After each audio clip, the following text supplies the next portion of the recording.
Hello students, welcome again to my channel maths with Pooja. हम कर रहे हैं class 12th chapter number 11 3 dimensional geometry exercise 11.1 complete intro examples. Exercise मैंने एक ही lecture में अपलोड कर दी थी, वो आपने नहीं देखा है तो पहले उस लेक्चर को देखें। आज मैं स्टार्ट करने जा रही हूँ एक्सरसाइज 11.2, जहाँ हमारा पहला टॉपिक है equation of a line in space. आप ध्यान करें, क्लास 11th में हमारा टॉपिक आता था स्ट्रेट लाइन का। वहाँ भी इक्वेशन ऑफ ए लाइन हम करते थे बट इन प्लेन करते थे, ठीक है। वहाँ आप ध्यान करें, सबसे पहले आपकी आती थी पॉइंट स्लोप फॉर्म। क्या होता था कि अगर आपका कोऑर्डिनेट सिस्टम पर कोई लाइन किसी गिवन पॉइंट से पास कर रही है x1 y1 से, और हमें उस लाइन का स्लोप m पता है, ध्यान करना, तो लाइन की इक्वेशन क्या होती थी, y minus y1 is equal to m, यानी slope into x minus x1। हमें पता क्या होता था, हमें वहाँ एक पॉइंट पता होता था, और स्लोप का मतलब हो जाता है लाइन का झुकाव, लाइन एक्स एक्सिस के साथ कितने डिग्री के एंगल पर झुकी हुई है, यानी कि एक तरह से हमें लाइन की डायरेक्शन मिल जाती थी। सेम वही कंडीशन में अब हम स्पेस में किसी लाइन की इक्वेशन को फाइंड करेंगे। दूसरी चीज़ जो आपने स्ट्रेट लाइंस में कोऑर्डिनेट ज्योमेट्री के अंडर वहाँ पढ़ी थी क्लास 11th में, वो थी 2 point form of a line. अगर लाइन किन्हीं दो पॉइंट्स x1 y1 और x2 y2 से पास कर रही है, in that condition also we can find the equation of line, और वो क्या हो जाती थी, y माइनस y1। वहाँ हमें स्लोप खुद निकालना पड़ता था, क्योंकि यहाँ तो स्लोप हमें गिवन है, चाहे किसी भी फॉर्म में गिवन था, इसमें हमें स्लोप खुद निकालना पड़ता था, जो क्या होता था y2 minus y1 by x2 minus x1 into x minus x1। तो ये दो रिजल्ट्स, दो टाइप की equation of line in plane हमने क्लास 11th में पढ़ ली थी। बिल्कुल इन्हीं दो टाइप की इक्वेशन ऑफ लाइंस हम स्पेस में सीखने जा रहे हैं। कोई भी लाइन किन दो कंडीशन में हम फाइंड कर सकते हैं स्पेस में। पहली कंडीशन कि line is passing through a given point and has a given direction। ध्यान से सुन लो मेरी बात को कि भाई लाइन किसी पॉइंट से तो पास कर रही है और हमें लाइन की डायरेक्शन दे रखी है, पहले वाला केस, लेकिन यह स्लोप नहीं निकलेगा। दूसरे वाला case, line is passing through two given points. इन दोनों कंडीशंस में अभी हम पहले सीखेंगे कि लाइन की इक्वेशन कैसे फाइंड करते हैं स्पेस में, ये था प्लेन में। तो देखते हैं फर्स्ट टाइप की इक्वेशन हम कैसे निकालते हैं। चलिए, सबसे पहली टाइप हम देखते हैं equation of a line through a given point, and point मिल गया हमें parallel to a given vector B. जो हमारी लाइन है वो किसी एक और वेक्टर बी के पैरेलल है जो हमें गिवन है, इट मीन्स हमें उसकी डायरेक्शन मिल गई, ठीक है। तो कैसे करेंगे समझते हैं। और यहाँ एक बात का ध्यान रखना है कि हम दो फॉर्म में लाइन की इक्वेशन फाइंड करेंगे, vector form and Cartesian form. ये मान लीजिए कि जो वेक्टर बी आपको गिवन है वो ये है भाई आपका वेक्टर बी, इसके पैरेलल आपको एक लाइन की इक्वेशन फाइंड करनी है जो किसी पॉइंट से पास कर रही है, और जिस पॉइंट से हमारी लाइन पास कर रही है उसके पोजीशन वेक्टर को हम ओ ए यानी स्मॉल ए नाम दे देंगे। इसके पैरेलल लाइन यहाँ से ये जा रही है और हमें इस लाइन एल की इक्वेशन स्पेस में फाइंड करनी है। देखो, पूरा रूम मैं आपको नहीं दिखा सकती, बट आप जहाँ भी पढ़ रहे हैं you will be seated in A room, तो आपको वहाँ एक वेक्टर दे दिया गया और उसी के पैरेलल एक और लाइन आपने ड्रॉ करनी है जिसका पॉइंट पता है, ठीक है। किसी भी पॉइंट से, भाई बी वेक्टर है, बी के पैरेलल किसी भी, भाई वेक्टर की लेंथ तो वो नहीं है ना, फाइनल नहीं है ना, तो ये इसकी जो लाइन ऑफ सपोर्ट है उसके साथ किसी भी गिवन पॉइंट से आप कोई भी लाइन ड्रॉ कर सकते हो। तो ये लाइन हमने ड्रॉ करनी है। अब इसकी इक्वेशन हमने निकालनी है, ये इसकी डायरेक्शन और ये पॉइंट है। तो अब भाई मान लीजिए ये हमारा कोऑर्डिनेट सिस्टम आ जाता है। ये हो जाता है बेटा जी एक्स एक्सिस, ये हो जाता है वाई एक्सिस और ये हो जाता है Z axis. This is origin. अब ये पॉइंट ए है हमारा, तो ये पॉइंट ए के पोजीशन वेक्टर हो गया ओ ए। ठीक है, समझ आ रही है मेरी बात आपको? ये पॉइंट ए का पोजीशन वेक्टर हो गया ए। और अब इक्वेशन चाहिए स्ट्रेट लाइन में। याद करो, स्ट्रेट लाइन में हम एक पॉइंट लेते थे एक्स और वाई। ठीक है, अब यहाँ भी हमें इस लाइन पर कोई एक और पॉइंट लेना है। इसका मैं कलर चेंज कर देती हूँ ताकि आपको समझ रहे कि ये वाली लाइन है जो हमने फाइंड करनी है। ठीक है भाई, स्ट्रेट लाइन है ये, स्ट्रेट बनी नहीं वैसे तो, बट स्ट्रेट है ये। ठीक है, आगे चलते हैं। इस लाइन पर कोई पी पॉइंट मैंने सपोज कर लिया। ठीक है, तो इसका जो पोजीशन वेक्टर होगा पी का, उसको हमने नाम दे देना है वेक्टर आर। उसको हमने नाम दे देना है वेक्टर आर। ठीक है, ध्यान से समझिए अब आप मेरी बात को। हमें इस लाइन की इक्वेशन निकालनी है जो ए से पास कर रही है। इस लाइन पर मैंने कोई जनरल पॉइंट पी ले लिया। अब एक बात का ध्यान करो कि ए है तो इसके कोऑर्डिनेट्स हो जाएंगे x1 y1 z1, क्योंकि ये गिवन है। और p हम एक जनरल पॉइंट ले रहे हैं तो इसके कोऑर्डिनेट्स हो जाएंगे x y z। ये जो मैं आपको डिटेल बता रही हूँ कि कैसे ये डेवलप हुई, कि भी इक्वेशन कैसे निकली, ये सब आपके एग्जाम का पार्ट नहीं है। जस्ट आपकी अंडरस्टैंडिंग बढ़ाने के लिए कि इक्वेशन आती कहाँ से है। ठीक है, मैं आपको बता रही हूँ। तो ये तो हो गया भाई हमारा पॉइंट ए, जिसके पोजीशन वेक्टर से, जिसके कंपोनेंट्स है x1 y1 z1 और पोजीशन वेक्टर है वेक्टर ए। ठीक है, और p पॉइंट के कंपोनेंट्स है x y z और इसका पोजीशन वेक्टर है r। अब ये लाइन के पैरेलल है हमारी लाइन, तो हमें वेक्टर लेना पड़ेगा इसी डायरेक्शन में AP। अब आप समझो कि जो AP है वो वेक्टर B के पैरेलल है। क्लियर है? यहाँ तक बात समझ आ रही है आपको? AP वेक्टर B के पैरेलल है। और वेक्टर्स में हमने पढ़ा है कि जब दो वेक्टर्स पैरेलल होते हैं तो one vector is scalar multiple of the other. Vectors में हमने ये बात पढ़ी है। ठीक है, one vector is the scalar multiple of other. अब वेक्टर AP कैसे निकलेगा? वेक्टर AP निकलेगा position vector of P minus position vector of A, और ये हो जाएगा लैम्डा टाइम्स ऑफ B। ये है vector OP। Triangle of addition उसमें देख लेना, वेक्टर्स में मैंने पहले बोल दिया है। चैप्टर 10 आपको बहुत अच्छे से आना चाहिए 3D को समझने के लिए। OP minus OA is equal to lambda times of B। OP का पोजीशन वेक्टर क्या है? Vector R। OA का पोजीशन वेक्टर क्या है? Vector A is equal to lambda B। A को राइट साइड में ले जाओ। R is equal to A plus lambda B। This is the vector. ध्यान से सुन लेना अब मेरी बात को, ये है जो आपने याद रखनी है। ये बीच में आएगा, इसको थोड़ा ऊपर ले लेते हैं। Vector equation of line L, बहुत ध्यान से सुनना। This is the vector equation of line L passing through a point with, बहुत ध्यान से, पोजीशन वेक्टर A। जिस पॉइंट से हमारी लाइन पास कर रही है वो वेक्टर हमारा A है, and our line is parallel to a given vector B। यहीं से हमें सारा क्लू मिल जाता है। ये सिर्फ मैंने आपको डिटेल बताई है कि कैसे डेवलप होती है इक्वेशन, कैसे निकल कर आती है। अब आपको क्वेश्चन में क्या मिलेगा? आपको कह देंगे find the vector equation of a line. ध्यान से सुन लो। Passing through the point 2, 3, 4 and parallel to the vector B 3i minus j plus k। ये आपके पास क्वेश्चन आ गया। ध्यान से सुन लो।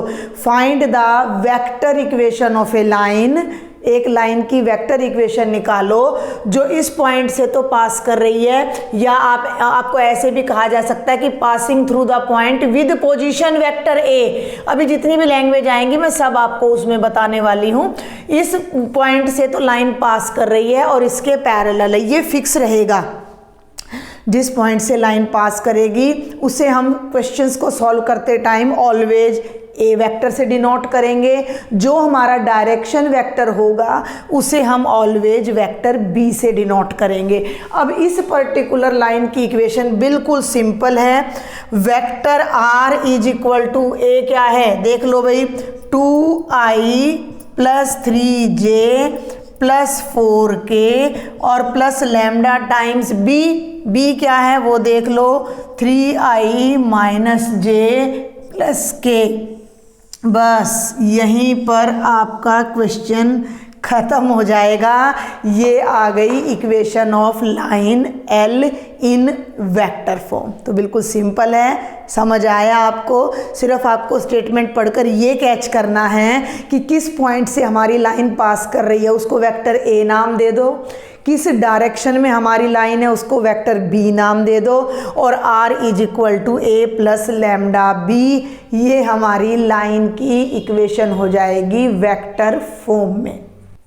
अब बेटा इसी फॉर्म को मैं कार्टेशियन फॉर्म में कन्वर्ट करने जा रही हूँ, क्योंकि दोनों फॉर्म में आपसे आंसर पूछा जा सकता है। तो यहाँ से अब मैं इसको रब कर दूंगी। इसको आपको याद करने की, रटने की कोई ज़रूरत नहीं है। आपको मैंने निचोड़ सारा बता दिया है कि पॉइंट गिवन होगा जिसे वेक्टर ए ले लो, डायरेक्शन गिवन होगी उसे वेक्टर बी ले लो और इसमें पुट कर दो, इक्वेशन आ गई। हर बच्चा इस क्वेश्चन को कर सकता है। अब एक बात समझो, ये जो वेक्टर आर है इसके जो कंपोनेंट्स हैं वो एक्स वाई जेड हैं। तो वेक्टर आर असल में हमारा क्या बनेगा, एक्स आई प्लस वाई जे प्लस जेड के, ठीक है, कंपोनेंट फॉर्म में। और वेक्टर ए के कंपोनेंट्स x1 y1 z1 है, यानी वो पॉइंट जहाँ से हमारी लाइन पास कर रही है। तो वेक्टर ए हो जाएगा x1 i y1 j z1 k। और वेक्टर बी मैंने वहाँ लिखा नहीं है, इसको हम जनरली डायरेक्शन रेशो में इसके कंपोनेंट्स हम लेकर चलते हैं। तो यहाँ मैं लिख रही हूँ ए आई प्लस बी जे प्लस सी के। इस बी को और इस बी को आपने मिक्स नहीं कर देना है। ये जो है ये इस वेक्टर को डिनोट कर रहे हैं और ये हमारी लाइन की डायरेक्शन रेशो भी है। हमें जिस लाइन की इक्वेशन निकालनी है वो वेक्टर बी के पैरेलल है। तो जो अब ये कल के लेक्चर में बात आ चुकी है, लास्ट लेक्चर में ये बात आ चुकी है कि किसी वेक्टर के जो कंपोनेंट्स होते हैं वो डायरेक्शन रेशो को दिखाते हैं। तो जब ये बी के डायरेक्शन रेशो हैं और बी के पैरेलल हमारी लाइन एल है, तो हमारी लाइन के भी डायरेक्शन रेशो यही हो जाएंगे। तो ये हमारी लाइन के डायरेक्शन रेशो हो जाते हैं। क्लियर है? अब आ जाओ, इक्वेशन क्या है, r is equal to A plus lambda B. और उससे पहले क्या लिया था मैंने, r minus A is equal to lambda B. इधर जरा वैल्यूज पुट कर दो। अब मैं डायरेक्ट करूंगी, इन r माइनस ए का मतलब इन दोनों को माइनस करना है।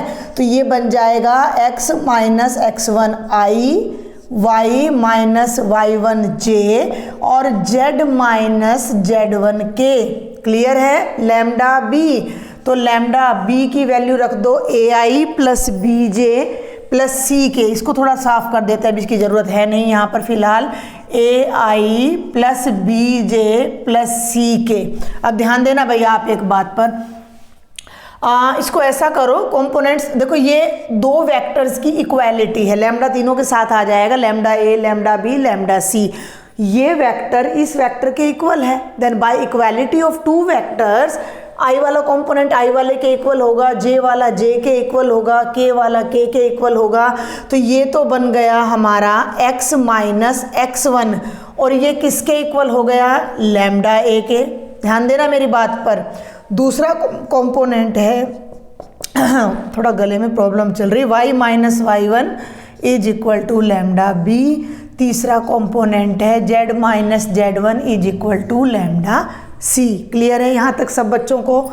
आगे बढ़ूँ मैं, देखे जरा, भाई यहाँ से ना लैम्डा की वैल्यू निकालो जरा तुम, ए को इधर ले आओ तो x minus x1 by a is equal to lambda, b को इधर ले आओ y minus y1 by b is equal to lambda, c को इधर ले आओ z minus z1 by c is equal to lambda.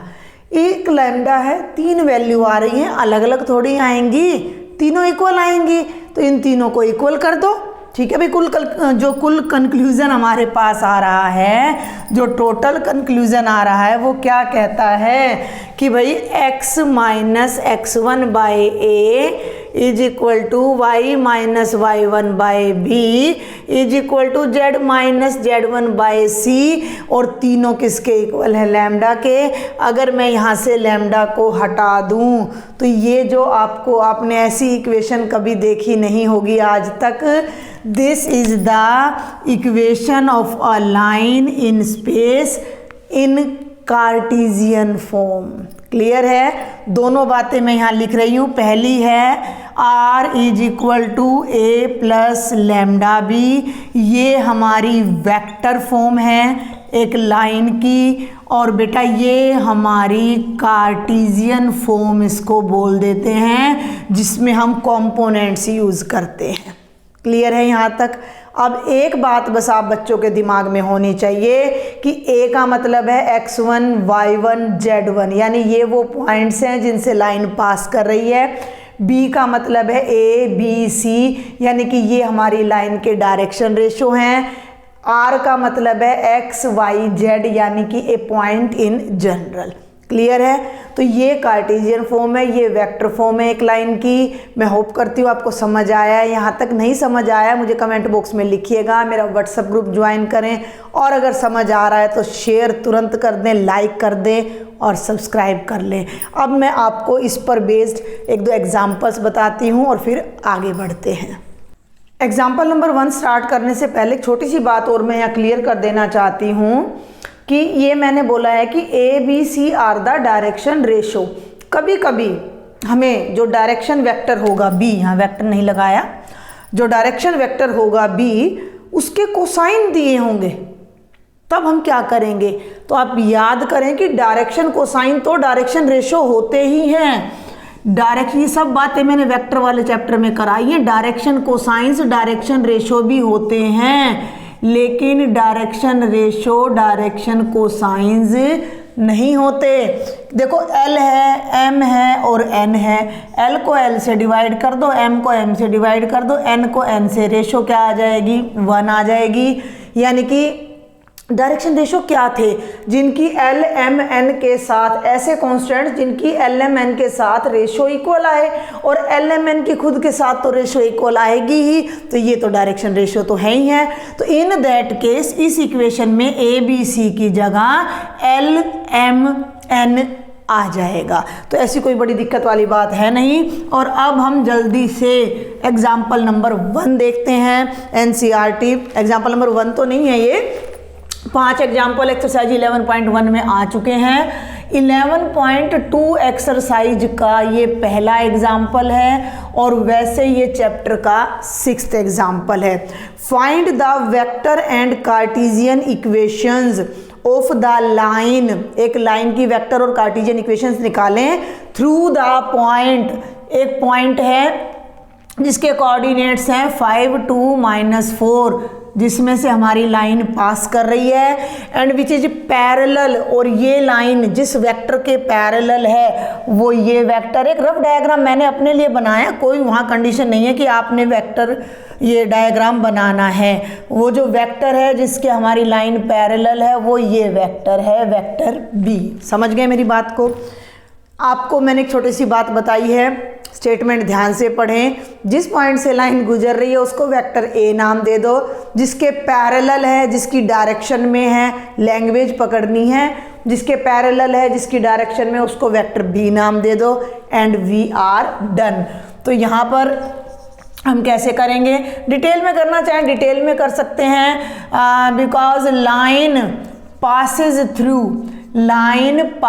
Through the point A 5, 2, -4 point दिया है उसने, and parallel to the vector. अब यहाँ तुरंत नाम दे दो बी, क्या नाम है, क्या वेक्टर है, 3i plus 2j minus 8k, and vector A ये हो जाएगा 5i plus 2j minus 4k। ए आ गया, बी आ गया, आर हमारा इन जनरल एक वेक्टर होता है तो हम डायरेक्ट निकाल देंगे the vector equation of line is R is equal to A plus lambda B. एक बात का ध्यान रखना है, वेक्टर इक्वेशन में R की वैल्यू नहीं रखनी है, ए की रखनी है, बी की रखनी है, और जैसा है उसको एज इट इज हमने छोड़ देना है।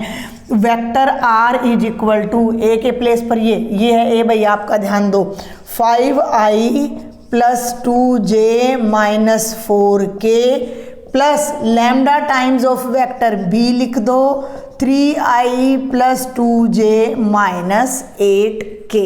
ये आ गई हमारी vector equation of the line और यही हमारा आंसर हो जाएगा। That's all. अब हमने निकालनी कार्टेशियन इक्वेशन। कार्टेशियन इक्वेशन अगर आप उस तरीके से निकालना चाहो जो मैंने अभी लैम्डा को एलिमिनेट करके दिखाया तो भी कर सकते हो, अदरवाइज डायरेक्ट करो।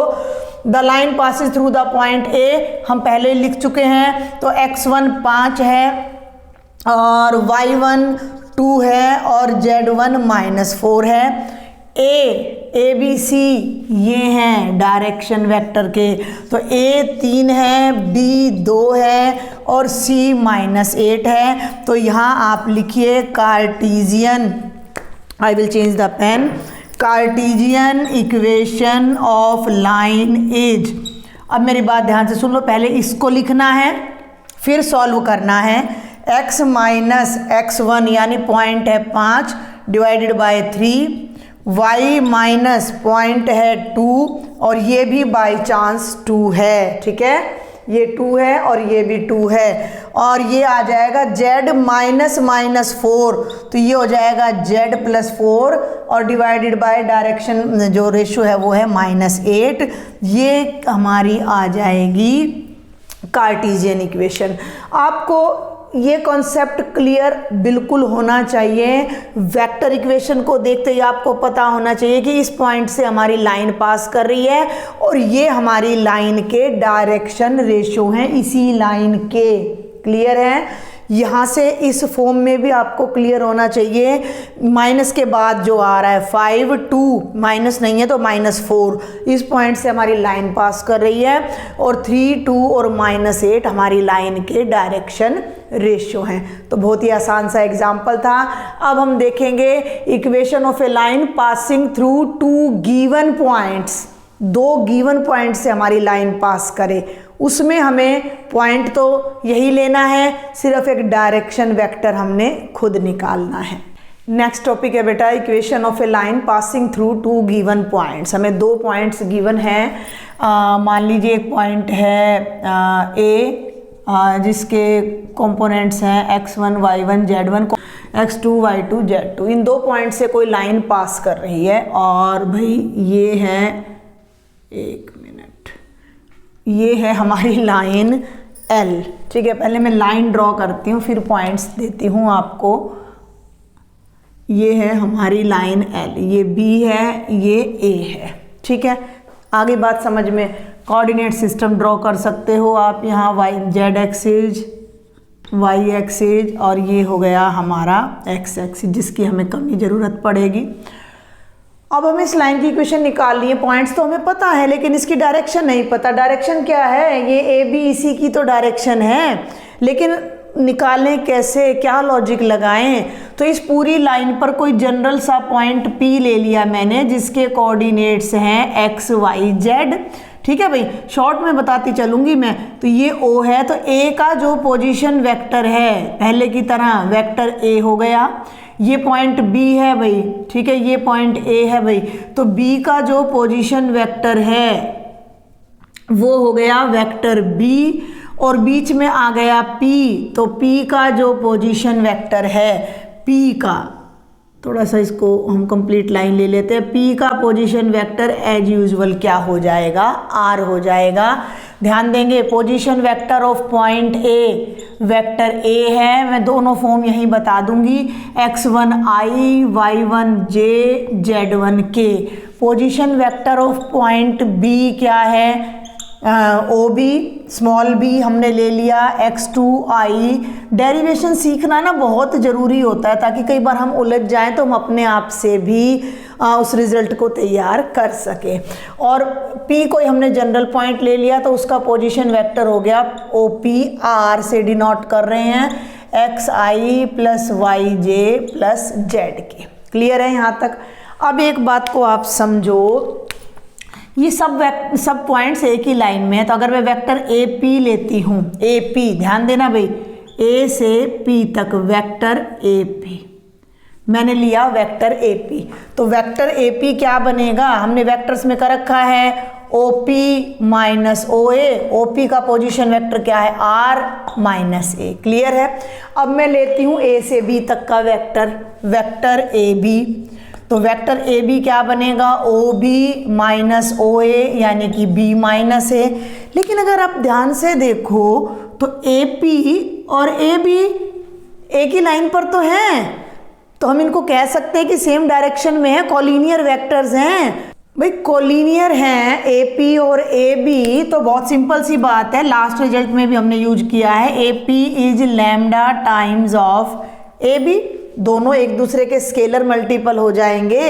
तो ए पी क्या है, R minus A, lambda times of A B क्या है, बी माइनस ए को राइट में ले जाओ, R is equal to A plus lambda times of B minus A. ये 2 पॉइंट फॉर्म में वेक्टर इक्वेशन ऑफ लाइन आ जाती है। इस बार मैं इसको इधर लिख देती हूँ ताकि वो नीचे हमारे बीच में ना आए। ध्यान देंगे, vector R is equal to A plus lambda times of B minus A. Clear है? पिछला याद करो, vector R is equal to A plus lambda B होता था क्योंकि बी उसकी डायरेक्शन होती थी, लेकिन अब जो डायरेक्शन वेक्टर है वो ये पूरा ए बी है। तो ए बी की डायरेक्शन को साइन कैसे निकलते हैं या डायरेक्शन रेशो कैसे निकलते हैं भाई, x2 minus x1। 2 point form में डायरेक्शन रेशो वेक्टर में कैसे निकालते थे, x2 minus x1, y2 minus y1, z2 minus z1। तो ये डायरेक्शन हो गई और इस पॉइंट से हमारी लाइन पास कर रही है। अब सेम पिछले वाला लॉजिक लगाते हुए जब मैं इसको कार्टेशियन में बदलूंगी, इसको ध्यान देना, तो यहाँ जब मैं कार्टेशियन में बदलूंगी तो ये बनेगा x minus x1i, y minus y1j और z माइनस z1k बराबर है lambda times b minus a। अब देख लो भाई b माइनस a क्या बन रहा है, ये बन रहा है x2 minus x1i, y2 minus y1j और z2 माइनस z1k। जब मैं i वाले कंपोनेंट्स इक्वल करूंगी, लैम्डा की वैल्यू निकालूंगी, तो जो कंक्लूजन आएगा वो ये आएगा x minus x1 by x2 minus x1, y minus y1 by z2 minus z1, नहीं, y minus y1 bye y2 minus y1 और z minus z1 bye z2 minus z1, तीनों किसके इक्वल आ जाएंगे, लैम्डा के। और ये इतना हिस्सा हमारी Cartesian equation of a line को रिप्रेजेंट करेगा विच पासेज थ्रू 2 गिवन पॉइंट्स। और वो 2 गिवन पॉइंट्स कौन कौन से होंगे, x1 y1 z1 और x2 y2 z2। तो ये यहाँ तक तो बिल्कुल पिछले वाले की तरह है, x माइनस x1, उसमें नीचे a आ जाता था, अब इसमें डायरेक्शन रेशो क्या बन गई, x2 माइनस x1। फिर यहाँ आ जाएगा y minus y1, y2 minus y1, direction ratio दूसरा वाला। फिर आ जाएगा z माइनस, बिल्कुल देखो यहीं से आएगा x माइनस x1, फिर ये इन दोनों को घटाओगे तो x2 माइनस x1। एक दो क्वेश्चन करते ही अपने आप ही सारा क्लियर हो जाएगा। तो ये हमारी वेक्टर इक्वेशन 2 पॉइंट से लाइन पास कर रही है, ये हमारी कार्टेशियन इक्वेशन। और इसी पर अब हमारा आ जाता है एग्जाम्पल, तो जल्दी से देखते हैं example number 7। Find the vector equation of a line passing through two given points. ध्यान देंगे भाई, टू गिवन पॉइंट्स। पहला पॉइंट, अब मैं डायरेक्ट इसको करा रही हूँ शॉर्ट में थोड़ा सा। ये है एग्जाम्पल नंबर 7। पहला पॉइंट हमें गिवन है a -1 0 2 और दूसरा पॉइंट है b 3 4 6। इसने नाम नहीं दिया, नाम मैंने चूज़ किया है, तो आप भी अपना चूज़ कर सकते हो नाम। अब इनके पोजीशन वेक्टर्स आपको बनाने हैं। Let a is equal to position vector of OA। Clear हो गया?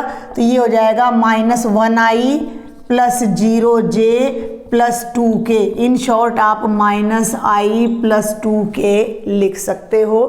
वेक्टर b हो जाएगा position vector of OB 3i plus 4j plus 6k। अब कुछ भी नहीं बचा, ये और भी आसान पड़ रहा है, तो यहाँ लिख दो vector equation of a line passing through points A and B। कहाँ गई? वो रही उधर, देख लो अब आप। R is equal to A plus lambda times of B minus A। ध्यान देना, तो R is equal to A कहाँ है? ये रहा, -i प्लस 2k एक ब्रैकेट में, lambda times b minus a। अब यहाँ ये न्यूमेरिकल आएगा b माइनस a, तो b में से हम a को माइनस कर देंगे। ये रहा वेक्टर b 3i कर, मैं अब शॉर्ट में करा रही हूँ, आप खुद कर लेना। 3i minus minus plus i 4i हो जाएगा। 4j, वहाँ j की टर्म है ही नहीं, तो प्लस 4j और 6k माइनस 2k, ये आ जाएगा 4k। आप ये स्मॉल ब्रैकेट भी यूज़ कर सकते हो। तो ये तो आ जाएगी हमारी वेक्टर इक्वेशन। वैसे तो इसने क्वेश्चन में केवल वेक्टर इक्वेशन पूछी है, तो वो मैंने आपको बता दी है, तो ये आपका फाइनल आंसर आ जाता है। लेकिन कार्टेशियन इक्वेशन भी मैं साथ के साथ आपको बता देती हूँ, ताकि आपकी थोड़ी सी प्रैक्टिस हो जाए। इसने ये बस ये हमारा एग्जाम्पल यहीं ख़त्म हो जाता है। समझ आई बात? R is equal to A plus lambda B minus है, B में से A माइनस किया, तो ये तो हमारा पॉइंट हो गया -1 0 2, जिससे ये गिवन लाइन पास कर रही है, और ये इस गिवन लाइन के डायरेक्शन रेशो है 4 4 4। क्लियर है? इसी की कार्टेशियन फॉर्म देखोगे तो x -1 divided by x2 minus x1 3 minus y -1। फिर ले लो भाई y -0 bye y2 minus y1 और z -2 divided by 6 minus 2। Solve कर दो, x प्लस 1 बाय 4, y में से 0 गया तो कुछ नहीं बचा, तो y बाय y बाय 4 और z -2 बाय 4। ये हमारी कार्टेशियन इक्वेशन आ जाती है, जो कि इसने पूछी नहीं थी। अब जल्दी से एग्जाम्पल नंबर 8 भी मैं यहीं पर बता रही हूँ आपको। एग्जाम्पल नंबर 8 में कार्टेशियन फॉर्म दे रखी है इक्वेशन की, ध्यान देंगे। Example number 8, the Cartesian equation of a line is, क्या कहता है? x plus 3/2 is equal to y minus 5/4 is equal to z plus 6/2। Find the vector equation of line. समझ आ गई बात? मैंने वेक्टर निकाली थी, कार्टेशियन भी निकाल दी थी, अब कार्टेशियन दे दिए, वेक्टर निकाल लो, तो इसको उससे कंपेयर कर लो। कंपेयरिंग विद, अगर आप लेक्चर को ही ध्यान से देखते हो ना, तो सब कुछ यहीं समझ आ जाएगा, क्योंकि बार बार मैं ही यूज कर रही हूँ, एक ही रिजल्ट को 10-10 बार यहाँ यूज कर रहे हैं, तो ऑटोमेटिकली याद हो जाता है। कंपेयरिंग विद, किससे कंपेयर करने जा रहे हो? x minus x1 by a कर दो इसको, बल्कि हाँ x minus x1 by a, y minus y1 by b। उससे नहीं करना, मेरी बात को समझो, जो हमने 1 पॉइंट फॉर्म में की थी इक्वेशन, उससे कंपेयर करना। हाँ, पहली हमने ली थी r is equal to a plus lambda b, और दूसरी हमने ली थी x minus x1 by a, y minus y1 by b और z minus z1 by c। दोनों रिजल्ट्स मैंने यहाँ लिख दिए हैं। तो नीचे वाले तो डायरेक्शन रेशो हो गए, a 2 हो गया, b 4 हो गया और c 2 हो गया, और यहाँ से कंपेयर करोगे तो ये प्लस है और ये माइनस है, तो x1 आएगा -3, दोनों माइनस है, खत्म हो जाएंगे। y1 आएगा 5, ये प्लस है और ये माइनस है, तो z1 आएगा -6। ए नीचे वाला 2 आएगा, बी 4 आएगा और सी 2। अब हमें एक ऐसी लाइन की वेक्टर इक्वेशन निकालनी है जो इस पॉइंट से तो पास कर रही है और ये इसका डायरेक्शन रेशियो है। तो वेक्टर ए क्या बन जाएगा, वो ये बनेगा -3i + 5j - 6k। और वेक्टर बी जो जिसके पैरेलल हमारी लाइन होती थी, जो हमारी लाइन के डायरेक्शन रेशियो को दिखाता था, वो वेक्टर बी हो जाएगा 2i + 4j + 2k।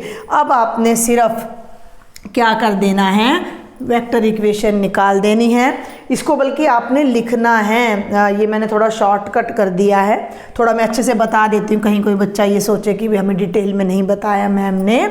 Late A B the position vector of point through which line passes, ठीक है, जिससे हमारी जो लाइन है वो पास कर रही है।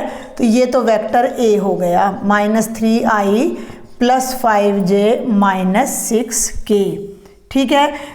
And B is the position vector to which our line is parallel, है, to which our line is parallel, ये लिख लेना।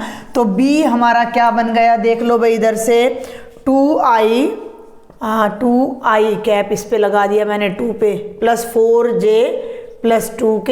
And let R be the position vector of a general point on the line.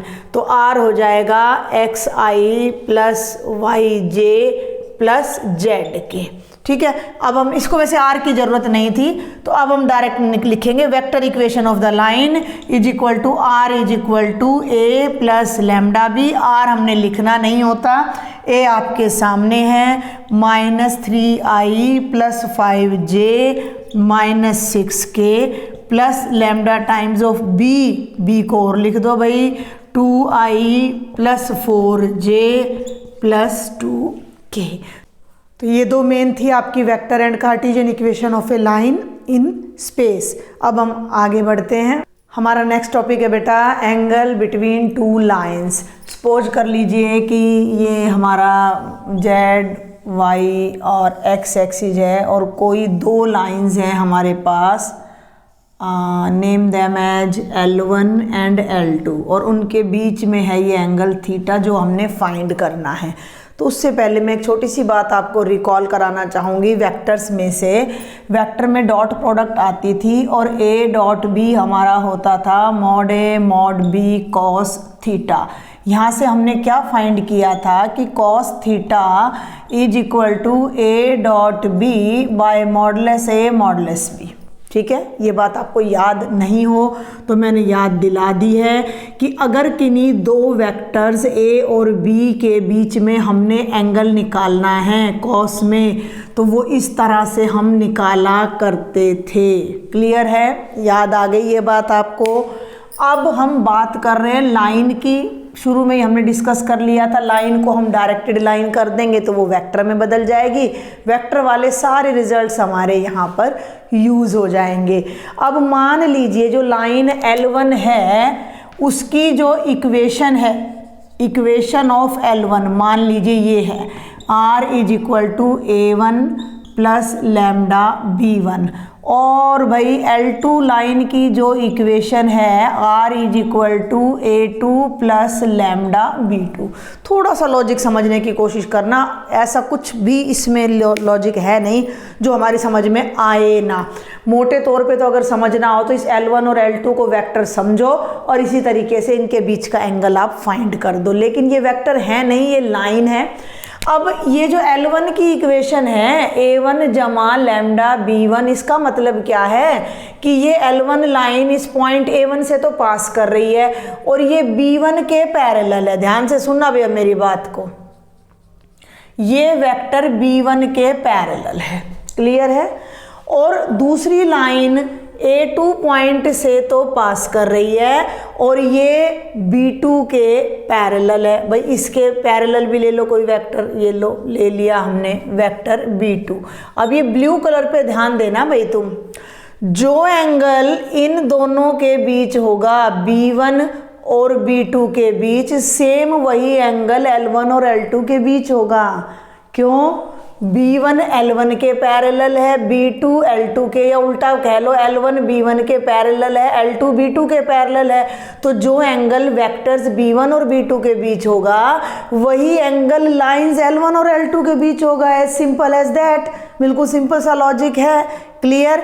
तो अगर हमें किन्हीं दो lines की वेक्टर इक्वेशन पता है और उनके बीच में थीटा एंगल है, तो वो कॉस थीटा एंगल अब कैसे निकलेगा? उसमें इन पॉइंट्स का तो कोई रोल ही नहीं है। अब एक बार फिर समझो, ये जो B1 है ये इस पूरी लाइन L1 का डायरेक्शन रेशो है, B2 है ये इस पूरी लाइन L2 का डायरेक्शन रेशो है, और एंगल तो डायरेक्शंस के बीच ही तो मेजर किया जाएगा। तो इन दोनों वेक्टर्स, ये दोनों वेक्टर्स असल में इन दोनों लाइंस की डायरेक्शन को ही तो रिप्रेजेंट कर रहे हैं। तो जो एंगल इन दोनों के बीच होगा वही एंगल इन लाइंस के बीच होगा। तो वेक्टर फॉर्म में अगर लाइन गिवन है तो एंगल हो जाएगा B1 dot B2 bye mod of B1 और मॉड ऑफ B2। मैं सिर्फ इसको लास्ट उस पे ले जाके आपको बता रही हूँ। आप अगर बुक से देखना चाहें तो डिटेल उन्होंने शुरू में काफ़ी दे दी है, तो हम ज़्यादा डिटेल में नहीं जाएंगे। बहुत इतनी ये सफिशिएंट है, मोर देन इनफ है जो मैंने आपको बताया है। तो इसका मैग्नीट्यूड हमने लेना है, नेगेटिव वैल्यू की कोई गुंजाइश नहीं है यहाँ पर। ठीक है, डॉट प्रोडक्ट नेगेटिव भी तो आ सकती है ना आपकी, तो उसको हमने पॉजिटिव में बदल देना है। हो गया ये दूसरा तरीका। अगर ये कार्टेशियन है तो भी बात वही है, केवल B1 डॉट B2 निकाल लो। अब B1 क्या था याद कर लो, नहीं याद है तो बना लो। A1I प्लस B1J, वेक्टर नहीं है भाई ये, प्लस C1K, और वेक्टर B2 है A2I plus B2J plus C2K। तो B1 डॉट B2 याद करो, वेक्टर्स में कैसे करते थे, इन दोनों की dot product A1 A2 plus B1 B2 plus C1 C2, और मॉडलेस ऑफ B1 क्या होता था, A1 square plus B1 square plus C1 square का अंडर रूट, और मॉडलेस ऑफ B2 क्या हो जाता था, A2 square plus B2 square plus C2 square का अंडर रूट।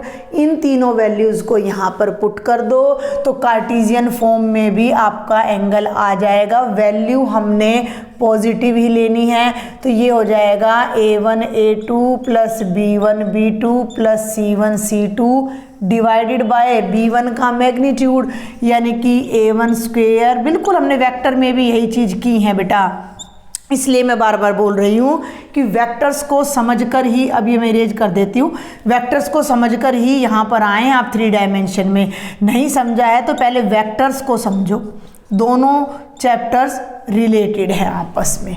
तो ये हमारे दो लाइंस के बीच का एंगल का फॉर्मूला हमारे पास आ जाता है। फिर से मैं बता दूं, वेक्टर फॉर्म में अगर लाइन गिवन है तो इन दोनों के बीच का एंगल होगा B1 dot B2 bye mod B1 mod B2। अगर कार्टेशियन फॉर्म में है तो भी इन्हीं दोनों के बीच होगा। इसके कंपोनेंट्स A1 B1 C1 है, इसके कंपोनेंट्स A2 B2 C2 है, तो A1 A2 plus B1 B2 plus C1 C2 divided by इनके मैग्नीट्यूड का स्क्वेयर। अब 2 रिजल्ट्स और आ जाते हैं यहीं साथ के साथ। अगर ये दोनों लाइंस बाई चांस परपेंडिकुलर हो तो, अब अगर लाइंस परपेंडिकुलर है तो भाई उनके बीच का एंगल कितना होगा, 90 डिग्री। बहुत सिंपल सी बात है, जब दो लाइंस परपेंडिकुलर हैं भाई, L1 परपेंडिकुलर है L2 को, तो थीटा कितना होगा, 90 डिग्री। तो कॉस थीटा कितना हो जाएगा, कॉस 90, जो कि हो जाएगा 0, यानी कि ये वैल्यू 0 हो जाएगी। और इस वैल्यू का 0 होने का मतलब न्यूमरेटर 0 हो जाएगा। तो क्या आ जाएगा, B1 dot B2 is equal to 0, या इस फॉर्म में लें तो ये प्रोडक्ट इक्वल टू 0 हो जाएगी। A1 A2 plus B1 B2 plus C1 C2 is equal to 0। एक तो ये बहुत इंपॉर्टेंट रिजल्ट है, अगर दो लाइंस परपेंडिकुलर हैं तो उनके डायरेक्शन रेशो की प्रोडक्ट का सम इक्वल टू 0 आएगा। और अगर दो लाइंस पैरेलल हैं, ये पहला केस था, ये दूसरा केस था। अगर L1 L2 के पैरेलल है, ये बात हम पहले भी डिस्कस कर चुके हैं। तो जो उनकी डायरेक्शंस हैं B1 और B2 वो एक दूसरे के पैरेलल होंगी, और जब पैरेलल होंगी तो वो एक दूसरे के स्केलर मल्टीपल होंगे। तो पैरेलल वाला जो रिजल्ट है वो ज़्यादातर कार्टेशियन फॉर्म में यूज़ किया जाता है। अगर वेक्टर में है तो भी हम उसको कार्टेशियन में बदल के यूज कर लेते हैं। ये मैंने आपको जब इक्वेशन निकाली है तब मैंने लैम्डा की वैल्यू निकाल के आपको बताया भी है। तो एक तो ये रिजल्ट है। अदरवाइज जब हम इसको कार्टेशियन में बदलेंगे तो रिजल्ट आएगा A1/A2 is equal to B1/B2 is equal to, समझ गए ना कैसे आया। वेक्टर B1 क्या है भाई, A1i plus B1j plus C1k is equal to lambda times of A2i plus B2j plus C2k। Compare करो तो A1 आएगा लैम्डा A2 के इक्वल, B1 आएगा लैम्डा B2 के इक्वल, और C1 आएगा लैम्डा C2 के। यहाँ से लैम्डा की वैल्यू A1/A2, यहाँ से B1/B2, यहाँ से C1/C2, तो तीनों हमारे इक्वल हो जाएंगे अगर लाइंस पैरेलल हैं तो। ठीक है, चार बातें मैंने आपको बताई हैं। बात एक ही है वैसे कि भाई सबसे पहले तो दो लाइंस के बीच का एंगल थीटा है, तो हम इस तरीके से या इस तरीके से निकाल सकते हैं। दूसरी बात, चार का ये दो हो गया, और दो वो हैं वहाँ पर कि अगर दो लाइंस परपेंडिकुलर हैं तो A1A2 plus B1B2 plus C1C2 यानी उनकी डायरेक्शन रेशोज़ की प्रोडक्ट का सम 0 होगा। अगर पैरेलल है तो A1/A2 is equal to B1/B2 is equal to C1/C2। तो ये रिजल्ट्स हैं जो आपने याद रखने हैं, और इन पर बेस्ड दो एग्जांपल्स और हैं बहुत छोटे छोटे से, जल्दी से उनको देख लेते हैं। दोनों ही एग्जांपल्स हमारे एंगल के हैं। एग्जांपल नंबर 9 है, find the angle between the pair of lines given by R is equal to 3i plus 2j minus 4k plus lambda times of i plus 2j plus 2k। और दूसरा जो line है हमारी वो है 5i minus 2j, k का component नहीं है यानी 0 है, प्लस म्यू, क्योंकि वहाँ लैम्डा आ गया तो यहाँ म्यू लगा दिया इन्होंने, 3i plus 2j plus 6k। इन दोनों के बीच का एंगल निकालना है। हमने मान लिया theta is the angle between these two lines. अब r किसके पैरेलल है, इस वेक्टर के, और नहीं r नहीं, पहली लाइन किसके पैरेलल है, वेक्टर इस वाले वेक्टर के। दूसरी लाइन किसके पैरेलल है, इस वाले वेक्टर के। तो आप लिख दो कि भाई vector B1 to which the line 1 is parallel, या आप डायरेक्ट भी लिख सकते हो। आप लिख दो कि the position vector of vector to which line 1 is parallel. ठीक है भाई, वो वेक्टर जिसको लाइन 1 पैरेलल है वो वेक्टर B1 है, और वो क्या है, i plus 2j plus 2k। इसी तरह दूसरी लाइन किसके पैरेलल है, इसके, तो ये हो जाएगा vector B2 plus 2j plus 6k। Theta हम पहले ही मान चुके हैं कि इनके बीच का एंगल है, तो कोस थीटा मैंने आपको बता दिया था, B1 dot B2 bye mod B1 mod of B2, B1 dot B2 bye mod of B1 mod of B2, और पूरे का फिर से मैग्नीट्यूड। तो अब ये अपने आप कर लेना, मैं यहाँ पर आपको डायरेक्ट करवा रही हूँ। B1 डॉट B2 सीधा निकाल रही हूँ मैं, 1 into 3 3 plus 2 into 2 4 plus 2 into 6 12, ये तो बाई चांस पॉजिटिव आ ही गया। B1 का मैग्नीट्यूड देखो, 1 square plus 2 square plus 2 square यानी 1 प्लस 4 प्लस 4। और भाई B2 का मैग्नीट्यूड देख लो, 3 square plus 2 square plus 6 square, 3 square 2, 3 square 9 plus 4 plus 36। ठीक है, और इसका ले लो मैग्नीट्यूड, ये आ रहा है कॉस थीटा। 4 प्लस 3 7, और 12 और 7 ये हो जाएगा 19, 9 का अंडर रूट 3, और ये अपना 49 बनेगा, 7 आ जाएगा। ये बन गया 19/21। अब 19/21 टेबल में तो होता नहीं है, तो इन्वर्स यूज कर लो, कोस थीटा 19/21, तो थीटा हो जाएगा कोस इन्वर्स 19/21, ये एंगल आ जाएगा। और अब हम जल्दी से आज के लेक्चर का लास्ट एग्जाम्पल देखते हैं। फिर से वही आ जाता है, find the angle between the pair of lines. और इस बार जो लाइंस हैं बेटा वो आपको ना कार्टेशियन फॉर्म में दे दी गई हैं, तो आपने एंगल भी वही A1 A2 plus B1 B2 plus C1 C2 की हेल्प से फाइंड करना है। तो हमारी जो इक्वेशन है पहली देखें ज़रा, वो है x plus 3/3 is equal to y minus 1/5 is equal to z plus 3/4, और दूसरी है बेटा x प्लस 1/1 y माइनस 4/1 और z minus 5/2। Let theta is the angle. पहली के डायरेक्शन रेशो 3, 5, 4 है, मैं यहीं पर लिख रही हूँ, चलो अलग से लिख देती हूँ। A1 3 है, B1 5 है और C1 4 है। लिख लेना, डायरेक्शन में मना करते करते सब लिख जाती हूँ। डायरेक्शन रेशो ऑफ 1 हो गया, और दूसरी के जो डायरेक्शन रेशो हैं वो 1 है, A21 B21 और C2 अपना आ रहा है 2। Let theta is the angle, तो कॉस थीटा फॉर्मूला याद है A1 A2, ठीक है, A1 A2 plus B1 B2 plus C1 C2 divided by A1 square plus B1 square plus C1 square A2 square plus B2 square plus C2 square का under root. और अब यहाँ पर आप वैल्यूज रख दीजिए डायरेक्ट मल्टीप्लाई करके। 3 1 जा 3 प्लस 5 प्लस 8 डिवाइडेड बाय, अब मैं अंडर रूट में डायरेक्ट कर रही हूँ, 3 का स्क्वायर 9 प्लस 25 प्लस 16 और 9 25 और 25, ये तो आ जाएगा 50।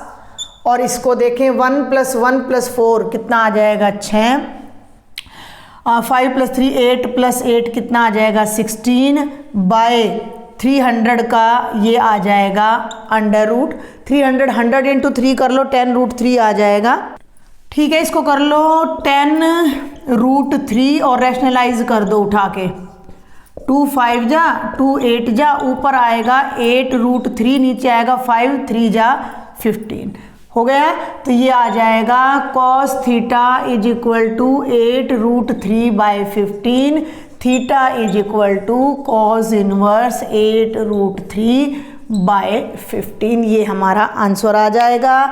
तो ये मैंने 3-4 टॉपिक आपको बता दिए हैं। 2 टॉपिक अब हमारे रह जाते हैं, shortest distance between skew lines and shortest distance between parallel line, जिसे हम नेक्स्ट लेक्चर में कवर करेंगे।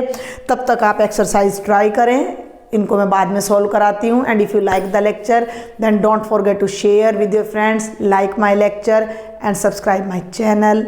Thank you.